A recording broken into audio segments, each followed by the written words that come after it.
आइए मैं अपने और मेघन के बारे में थोड़ी पिछली कहानी से शुरुआत करती हूँ। मेघन, मेरी 16 वर्षीय बेटी, कई दर्दनाक घटनाओं से गुजरी है जिससे उसकी उम्र के आधे बच्चे नहीं गुजरते। जब वह मात्र 4 वर्ष की थीं, तब एक भयानक कार दुर्घटना में उनके पिता की मृत्यु हो गई थी। मैं जस्टिन से कॉलेज में मिली। वहां मैं अपने शिक्षक के व्याख्यान पर ध्यान केंद्रित कर रही थी। तभी मेरी आंख के कोने में चलती हुई किसी चीज ने मेरा ध्यान खींचा। यह जस्टिन ही था जो बिना देखे ही कक्षा में घुसने में कामयाब हो गया था। जब उसने देखा कि मैंने उसे नोटिस कर लिया है, तो उसने मुझे हल्की सी मुस्कान दी और हल्की सी मुस्कुराहट दी। कक्षा के बाद वह मेरे पास आया और हमने थोड़ी बातचीत की। जस्टिन और मैं कॉलेज के दिनों में एक दूसरे से टकराते रहे और जब हम नए नए ग्रेजुएट हुए तो उसने मुझसे डेट के लिए पूछा। हमने इसे बहुत जल्दी और जल्द ही सुलझा लिया। जस्टिन एक घुटने पर बैठा था और शराब और एक फैंसी सफ़ेद टेबल क्लॉथ के साथ एक फैंसी रेस्तरां में मुझे प्रपोज कर रहा था। हमने एक चर्च में शादी की जहां हमारे दोनों परिवार और दोस्त उस दिन को मनाने और हमें बधाई देने के लिए मौजूद थे। हम 3 लोग एक खुशहाल परिवार थे, लेकिन किस्मत को कुछ और ही मंजूर था। जब मुझे जस्टिन की कार दुर्घटना में मृत्यु की सूचना मिली तो मेरा दिल 2 टुकड़ों में टूट गया था। मेघन अपने पिता की असामयिक मृत्यु के बाद वह टूट गई थी और उसने कई हफ्तों तक खेलने या अपने बिस्तर से उठने से इनकार कर दिया था। अस्पताल में बाल रोग विशेषज्ञ के दौरे के दौरान मेरी मुलाकात टॉम से हुई। वह वहां अपने बेटे बेन के साथ था, जो एक पेड़ से गिर गया था और उसका हाथ टूट गया था। मैंने छोटी छोटी बातें की और हमने इस तनाव को साझा किया कि एक बच्चे की देखभाल करना कितना कठिन हो सकता है। उसने मुझे बताया कि वह अकेला पिता था और कुछ महीने पहले अपनी पूर्व प्रेमिका से अलग हो गया था और टॉम को बेन की कस्टडी मिल गई थी। मैंने बेन की देखभाल में उनके प्रयासों के लिए उनकी सराहना की और अपनी कहानी साझा की कि कैसे मैं काम का प्रबंधन कर रही थी और कुछ समय पहले मेरे पति की मृत्यु के बाद अपनी बेटी की देखभाल कर रही थी। टॉम ने मेरे प्रति सहानुभूति व्यक्त की और सराहना की कि मैं मेघन के लिए कितनी मजबूत थी और न केवल उसके बल्कि अपने दुख को भी संभाला। हम एक पार्क में एक दूसरे से टकराए जब मुझे पता चला कि टॉम मुझसे बहुत दूर नहीं रहता था। तब से हम अच्छे दोस्त बन गए और मैं उसके घर जाना और उसके और बेन के साथ समय बिताना पसंद करती थी, भले ही बेन को मैं पसंद नहीं थी।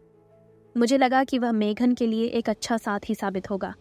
कुछ ही समय बाद मैंने टॉम से शादी कर ली और वह अपने बेटे बेन के साथ, जो उस समय 7 साल का था, मेरे और मेघन के साथ टॉम के घर में रहने लगा, जो उसकी माँ ने उसे शादी के तोहफे के रूप में उपहार में दिया था।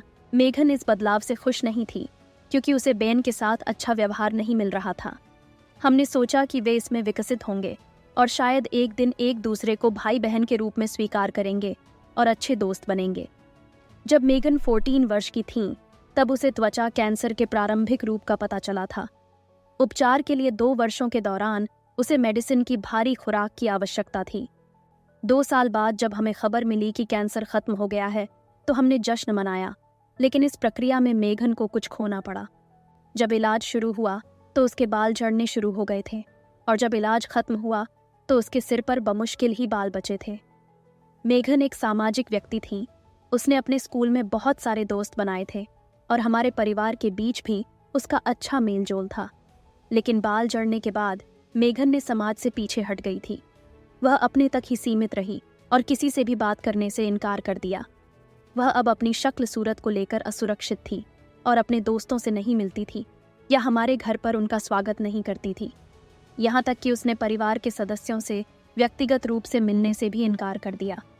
कम से कम इतना तो कहा ही जा सकता है कि यह बुरा रहा है। बेन, मेरा सौतेला बेटा, मेघन के साथ अच्छा मेल नहीं खाता था। उनका अपना व्यक्तित्व था और वह ऑनलाइन काफ़ी लोकप्रिय था। उससे लोगों के साथ मजाक करना, उन्हें रिकॉर्ड करना और पोस्ट करना पसंद था, दर्शकों के मनोरंजन के लिए उन्हें ऑनलाइन। उसकी शरारतों के शिकार लोग अक्सर उसे शरारती बच्चा कहते थे, लेकिन टॉम ने मुझसे कहा था कि मैं इसे छोड़ दूं क्योंकि वे हानिरहित शरारतें थीं जो उसे खुशी देती थीं। मैंने उससे खिसकने दिया क्योंकि बेन खुश लग रहा था। मैंने देखा था कि जब उसे यह खबर मिली कि टॉम मुझसे शादी कर रहा है तो वह कितना दुखी हुआ था। उसने अपने माता पिता के अलग होने को हल्के में नहीं लिया था। एक बार उसने एक दुकानदार के साथ शरारत करते हुए सेब की टोकरी गिरा दी और भाग गया। वह किराने का सामान कई ट्रॉलियों में रखता था और उन्हें गलियारे में छोड़ देता था, जिससे दुकानदार को उन्हें वापस रखने के लिए अधिक काम करना पड़ता था। जब तक सिक्योरिटी कैमरे की जांच नहीं की गई, तब तक दुकानदार को पता नहीं था कि हंगामा कौन कर रहा है। दुकानदार टॉम का अच्छा दोस्त था, क्योंकि वह एक सामान्य ग्राहक था और उसने बेन को चेतावनी देकर जाने दिया। अगली बार उसने टॉम को चेतावनी दी कि इसमें पुलिस शामिल होगी। अन्य शरारतें भी थीं, जैसे कि राहगीरों पर पानी के गुब्बारे छिड़कना या भोजन पर केचप छिड़कना जो लोग पिकनिक पर खा रहे थे। बेन को बच्चों को परेशान करना पसंद था और वह देखता था कि वे लगातार अपने माता पिता के लिए रोते हैं। वह इन शरारत वीडियो को अपने इंस्टाग्राम पर पोस्ट करता था, जहां उसके जैसे विचारधारा वाले लोगों ने उसे लाइक और रीपोस्ट के साथ लोकप्रिय बना दिया। हाल ही में बेन की हालत खराब हो गई थी, क्योंकि वह लगातार मेघन को परेशान कर रहा था और उसके लुक के बारे में चुटकुले बना रहा था। मैंने उसे अपनी छोटी बहन के साथ अच्छा व्यवहार करने के लिए समझाया, लेकिन जब मैं आसपास नहीं होती तो वह ऐसा करता था। बेन ने उसकी तस्वीरें लेने और उन्हें गुप्त रूप से पोस्ट करने की कोशिश की थी। जब मैंने उसे ऐसा करते हुए पकड़ लिया था और उसे बंद कर दिया था, जबकि मेरे पति ने सोचा कि यह सिर्फ हानि रहित छेड़छाड़ थी। मेरे पति की बहन एलेक्सा अक्सर हमसे मिलने आती थी और मेघन को अपने आसपास नहीं देख पाती थी। वह पिछले सप्ताह मेरी सास के साथ हमारे परिवार को अपनी शादी का निमंत्रण देने आई थी। वह अपने 5 साल पुराने बॉयफ्रेंड से शादी कर रही थी और यह एक भव्य शादी थी। मेरी सास ने मेघन से मिलने की जिद की, लेकिन उसने अपने कमरे से बाहर आने से इनकार कर दिया और मैं उसके समर्थन में खड़ी रही। फिर एलेक्सा और मेरी सास ने जोर देकर कहा कि मैं उसे शादी में लाऊं, क्योंकि काफ़ी समय हो गया है जब से सभी ने उसे देखा है और इससे मेघन को अपने चचेरे भाइयों और परिवार के अन्य सदस्यों के साथ घुलने मिलने में मदद मिलेगी। टॉम भी सहमत हो गया और मैंने उनसे कहा कि मैं इस बारे में मेघन से बात करूंगी।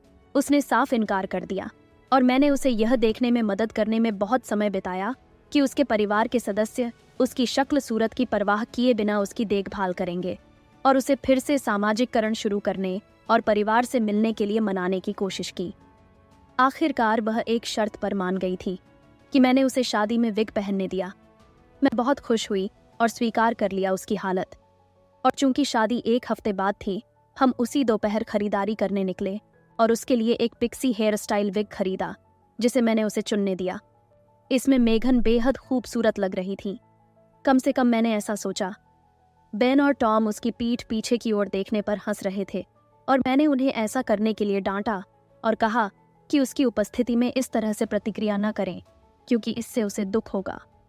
शादी के दिन आते ही घर के चारों ओर हलचल मच जाती है, क्योंकि हर कोई इसमें शामिल होने के लिए तैयार हो जाता है। मेघन ने अपनी सबसे अच्छी पोशाक पहनी और विग के साथ मेघन खूबसूरत लग रही थी और हम सभी पर भारी पड़ रही थी। बेन को जलन हो रही थी कि सभी का ध्यान मेघन पर होगा, लेकिन जल्द ही वह इसके बारे में भूल गया और अपने फ़ोन पर व्यस्त हो गया। जब हम शादी में पहुंचे तो हर कोई मेघन का स्वागत करने के लिए इकट्ठा हो गया, जबकि वह खड़ी थी, शर्म से मुस्कुरा रही थी और सभी का अभिवादन कर रही थी। सब कुछ अच्छा चल रहा था और हर कोई इस बारे में बात कर रहा था कि वह कितनी अद्भुत लग रही थी। एक पल के लिए जब मैं एलेक्सा से बात कर रही थी और उसे बधाई दे रही थी और उसके सुखी वैवाहिक जीवन की कामना कर रही थी, बेन ने मेघन के पीछे चुपके से आकर उसकी विग छीन लिया, जिससे उसका सिर सबके सामने आ गया। आसपास खड़े उसके कुछ चचेरे भाई और रिश्तेदार हंसने लगे, जिसने मेरा ध्यान खींचा। मैंने मेघन की ओर देखा कि उसकी आंखों से आंसू बह रहे थे। मैं चौंक गई और बेहोश हो गई, लेकिन मेघन बेन पर चिल्लाई, फिर अपना विग लिया और भाग गई। जब मैंने मेहमानों को हंसते हुए देखा तो मैं परेशान हो गई और अपने कंधे की ओर देखा, जहाँ टॉम अपनी माँ के पास बैठा था। मुझे आश्चर्य हुआ जब मैंने उन दोनों को दूसरों के साथ हंसते हुए देखा। जैसे ही मैं खड़ी हुई तो मेरा खून बेन खौल गया, क्योंकि मैंने उसे बहुत डांटा जबकि सभी लोग देख रहे थे। जब मैंने अपना सामान लिया, मेघन को लिया और कार में बैठी और घर चली गई तो फुसफुसाहट हो रही थी। घर पर रहते हुए मुझे टॉम के लगातार कॉल आते रहे, जिन्हें मैंने नहीं उठाया। मुझे पता था कि जब टॉम बाद में घर आएगा तो नाटक शुरू हो जाएगा और वह इस तरह जाने के लिए मुझ पर बरसेगा। टॉम और बेन 2 घंटे बाद पहुंचे। बेन थका हुआ था और सीधे बिस्तर पर चला गया, इतना कि वह मेरी ओर देखा भी नहीं। टॉम मेरे पास आया और उसके चेहरे को देखकर मुझे पता चल गया कि क्या होने वाला है। उसने बेन और टॉम को शादी में बिना किसी सवारी के वापस घर छोड़ने के लिए जो किया, उसके लिए मुझ पर बरस पड़ा। उन्हें सवारी पाने के लिए 1-1 घंटे तक इंतजार करना पड़ा और मेघन को ले जाने और चले जाने की मेरी हरकतों से एलेक्सा परेशान हो गई, जिसने कहा कि ऐसा करके मैंने उसकी शादी बर्बाद कर दी है। उन्होंने मुझे उनकी कॉल न उठाने के लिए भी डांटा। अगर उन्हें कोई आपात स्थिति हुई और मुझ तक पहुंचने की ज़रूरत पड़ी तो क्या होता? लेकिन मैं गुस्से में उसे नज़रअंदाज कर रही थी और जो मैंने किया, टॉम ने मुझे अनुचित कहा। मैंने उनसे इस बारे में बहस की कि कैसे बेन ने मेघन को बेनकाब करके और अपने सभी पारिवारिक मित्रों और रिश्तेदारों के सामने सार्वजनिक रूप से अपमानित करके उसे शर्मिंदा किया था। मैंने यह भी कहा कि इस एक छोटी सी घटना ने, जैसा कि उन्होंने कहा, उसके आत्मसम्मान में जो कुछ बचा था उसे लगभग नष्ट कर दिया होगा। उसने कहा कि मैं ज़रूरत से ज़्यादा प्रतिक्रिया कर रही थी। बेन का कोई दुर्भावनापूर्ण इरादा नहीं था, क्योंकि यह सिर्फ बच्चे एक दूसरे को चिढ़ा रहे थे। मैंने कहा कि बेन द्वारा मेघन का मजाक उड़ाए जाने से मैं तंग आ गई थी, लेकिन उसने कहा कि यह सौतेले भाई बहन के रूप में जुड़ने का उनका तरीका है और मैं इसके रास्ते में आ रही थी और अत्यधिक सुरक्षात्मक और अनुचित हो रही थी। हमने उसके बाद बात नहीं की और बेन मेघन से माफ़ी मांगने से इनकार कर रहा है और उसके पिता उसका समर्थन कर रहे हैं। मुझे ऐसा लगता है जैसे परिवार युद्ध के 2 पक्षों में बंट गया है, जबकि बेन संघर्ष का हकदार था। मुझे पता है कि मुझे शादी में बेन और टॉम को घर वापस जाने के लिए सवारी के बिना अकेला नहीं छोड़ना चाहिए था, लेकिन टॉम एक बड्ढा आदमी था और मुझे अपनी तबाह बेटी को पहले रखना था। आखिरकार क्या वह सभी के साथ उस पर हंस नहीं रहा था? एलेक्सा ने बाद में मुझे फ़ोन करके अपने भाई और भतीजे को अकेला छोड़ने और ड्रामा करके उसकी शादी को बर्बाद करने के लिए मुझ पर चिल्लाया, जिससे मैं सुर्खियों के केंद्र में आ गई। मेरी सास ने भी मुझे मैसेज लिखकर टॉम की कॉल न उठाने के लिए फ़ोन किया। परिवार भी पक्ष ले रहा है। उनमें से कुछ बेन के पक्ष में है, क्योंकि वह सिर्फ एक बच्चा है जो एक मूर्खतापूर्ण शरारत कर रहा था। उनमें से कुछ ने मेघन का पक्ष लेते हुए कहा कि बेन ने जो किया उसे सार्वजनिक रूप से उजागर करने के बाद यह उसके लिए दर्दनाक था। मैं विवादित महसूस कर रही हूँ और नहीं जानती कि मुझे बेन पर भड़काने के लिए उससे माफ़ी मांगनी चाहिए या अपनी बात पर कायम रहकर मेघन का समर्थन करना चाहिए। तो दोस्तों, मेरी बेटी को लेने और उसके सौतेले भाई द्वारा उसकी विग खींचने के बाद शादी छोड़कर चले जाने के लिए क्या मैं गलत हूँ? अपडेट 1, चूँकि आप सभी अपडेट मांग रहे थे, यह यहाँ है। मैं रेडिट पर अधिक सक्रिय न होने के लिए क्षमा चाहती हूँ, क्योंकि मुझे चीज़ें सुलझानी थीं। मेघन उसके बाद और अधिक बांध गई थी। वह टॉम से अलग हो गई। शादी के कुछ दिनों बाद टॉम ने हम सभी के लिए उस स्थान पर पिकनिक का आयोजन किया था जहां मेघन जाने के लिए उत्सुक थी। उसने माफ़ी के तौर पर ऐसा किया।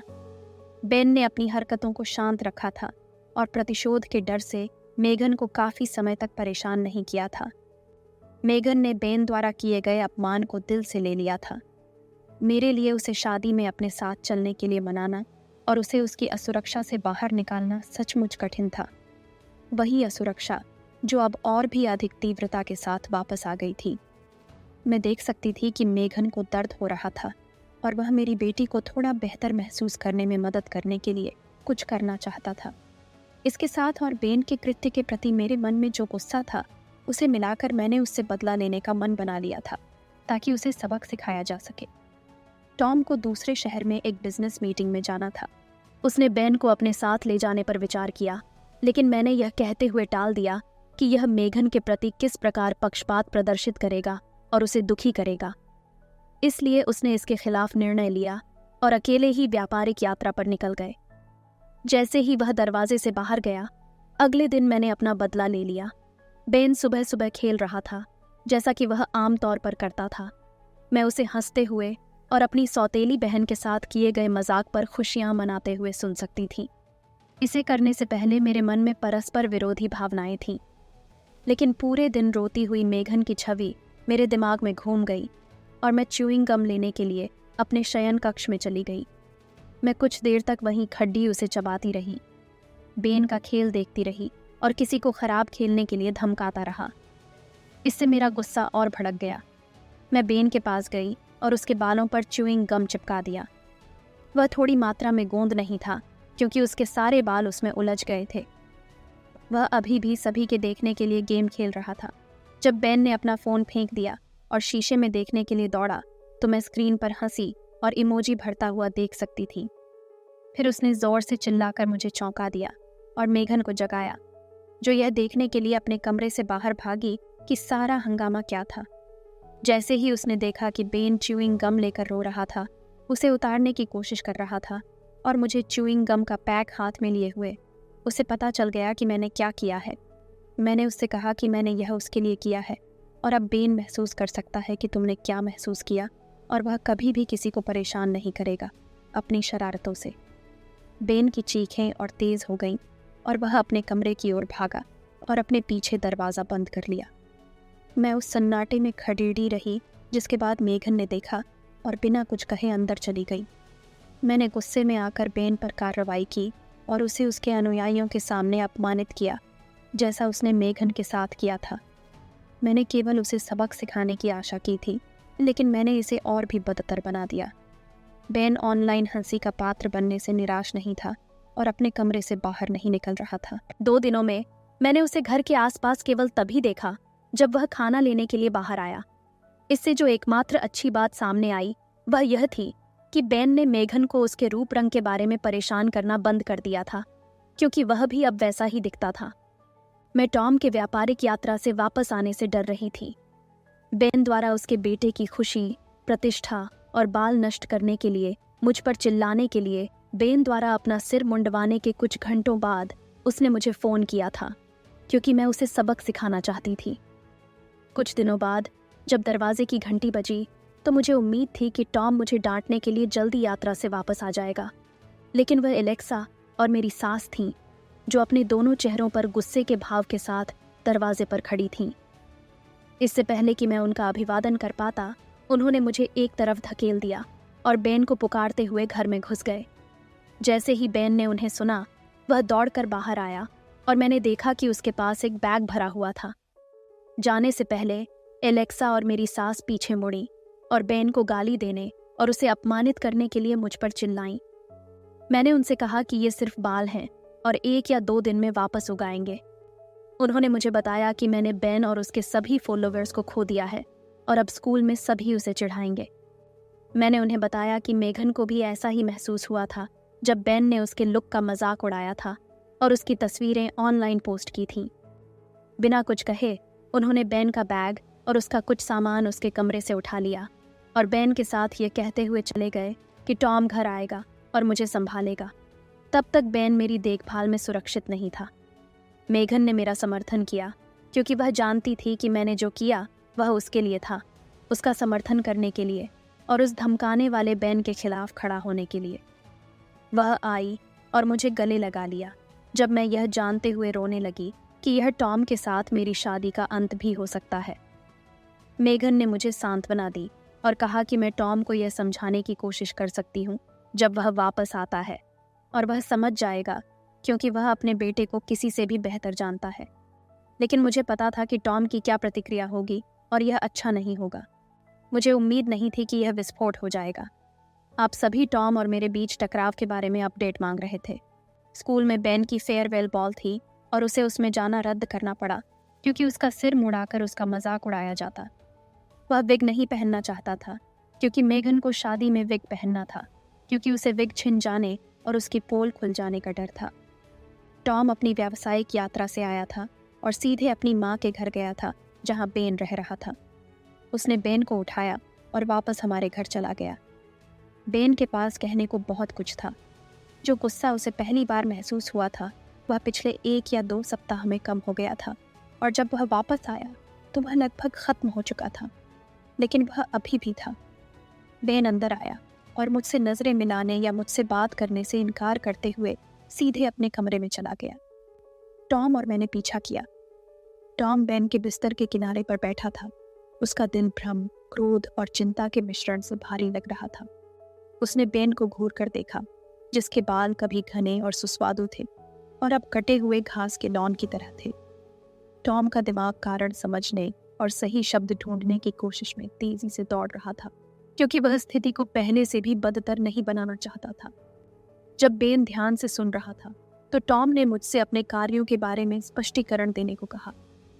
मैं उसके चेहरे को देखकर समझ सकती थी वह मुझसे माफी की भीख मांगने की उम्मीद कर रहा था। मेघन दरवाजे के पास खड़ी होकर चुपचाप हमारी बातचीत सुन रही थी। मेरा दिल बैठ गया जब मैंने समझाया कि अपने गुस्से में मैंने स्पष्ट रूप से नहीं सोचा था और मैं केवल बदला लेना चाहती थी और बेन को सबक सिखाना चाहती थी। और जब वह अपने सभी दोस्तों के साथ लाइव स्ट्रीम गेम पर था तो मुझे ऐसा करने से बेहतर कोई तरीका नहीं दिखा। मैंने स्वीकार किया कि मुझे नहीं पता था कि बेन को एक पार्टी में भाग लेना था और मैंने जो किया उसके कारण मैं ऐसा नहीं कर सकी। मेरी आवाज़ भावनाओं से भरी हुई थी और मैंने देखा कि टॉम का गुस्सा उसके भीतर फूटने लगा था। उसने अपना संयम बनाए रखने की कोशिश की और जवाब दिया कि बेन को उसकी शक्ल सूरत के बारे में बताने के अलावा सबक सिखाने का एक बेहतर तरीका हो सकता था। उसने कहा कि बेन अभी बच्चा था और मेरी आंखें आंसुओं से भर गईं। मैंने उससे कहा कि मुझे अपनी गलती का एहसास है और मैंने उसे इसे जाने देने के लिए कहा। बेन ने मेघन को उसके रूप रंग के लिए धमकाने में अपनी भूमिका निभाई थी और मैंने बेन को यह दिखाने में अपनी भूमिका निभाई थी कि मेघन की जगह होने पर उसे कैसा महसूस होता है और किसी को अपमानित करने वाली शरारतों का सामना करना पड़ता है। टॉम ने गहरी सांस ली, मेरे दृष्टिकोण को समझने की सख्त कोशिश की। उसने महसूस किया कि मेरे कार्य मेघन के लिए प्यार, सुरक्षा और देखभाल की भावना से उत्पन्न हुए थे, लेकिन वह मदद नहीं कर सके। लेकिन उन्हें लगा कि मैंने एक सीमा पार कर ली है। बेन ने मामले को बदतर बनाने के लिए फालतू आंसू बहाए और जब टॉम बोला तो उसकी आवाज़ कठोर और धीमी थी। उसने मुझसे मेघन को ले जाने और उसके घर से बाहर निकलने के लिए कहा। मैंने मुझे और मेघन को एक होटल दिलवाया, इस उम्मीद में कि अगले कुछ दिनों नाटक चलेगा और ख़त्म हो जाएगा और जल्द ही हम टॉम के घर वापस आएंगे और बेन फिर से अपनी एक और शरारतें करेगा। मुझे आश्चर्य हुआ कि बेन की ऑनलाइन प्रतिष्ठा मेघन और मेरे जो उसका परिवार थे की तुलना में टॉम के लिए अधिक मायने क्यों रखती थी। लेकिन मैंने बेन के साथ जो किया वह अक्षम्य था। मैं जिस होटल में रह रही थी वहाँ मुझे टॉम से मेल प्राप्त हुआ।